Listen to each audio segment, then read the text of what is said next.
ကင်းချားတို့ရဲ့ဝူချန်လေးတွေကိုတိုင်ရန်လို့ခေါ်တဲ့ laboratory တကောင်ရောက်လာပါတယ်ဒီကောင်ကြီးက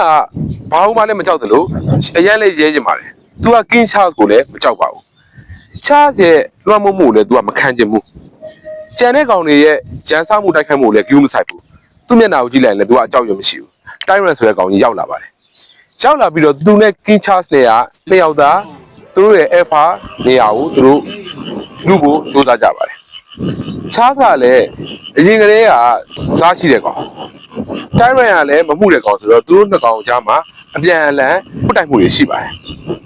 ဒါပေမဲ့ချားရဲ့စိတ်တွေစစ်ထားကိုကျွန်တော်သဘောကျတာဒီကောင်အရင်ကတည်းကတိုက်ခိုက်ဖို့အာသနာမဟုတ်ဘူးပြီးခဲ့တဲ့ဗီဒီယိုမှာကျွန်တော်တင်ထားတယ်အဲ့ဒီမှာချားကဘာဖြစ်ညာဖြစ်လဲရေးကြပါတော့ချားက तू အစတည်းက तू တိုက်ခိုက်ဖို့ကို तू အားတာတဲ့ကောင်မဟုတ်ဘူးဒီကောင်ကပြေးချောင်းပဲ तू အားတာတဲ့ကောင်အဲ့မှာ Tyrants ရောက်လာတော့ Tyrants ကချားကိုနိုင်လိုက်တာလားဆိုတော့အဲ့လိုမဟုတ်ဘူးသူတို့နှစ်ယောက်ကသူတို့နားလည်မှုယူပြီးတော့ကိုယ်ပိုင်းနဲ့ကိုခွဲပြီးတော့အုပ်ချုပ်လိုက်တဲ့ပုံစံမျိုးကိုဒီနောက်ဗီဒီယိုတွေမှာဖော်ပြထားတာတွေ့ပါတယ်အဲ့တော့ Tyrants နဲ့ကင်းချာမှာ Tyrants ကကင်းချာဆိုနိုင်တာလားဆိုတော့အဲ့လိုနိုင်တာမဟုတ်ဘူး Tyrants ကသူမကြောက်တာပဲမင်းလည်းမင်းရမယ်ဒီအားလည်းငါနေ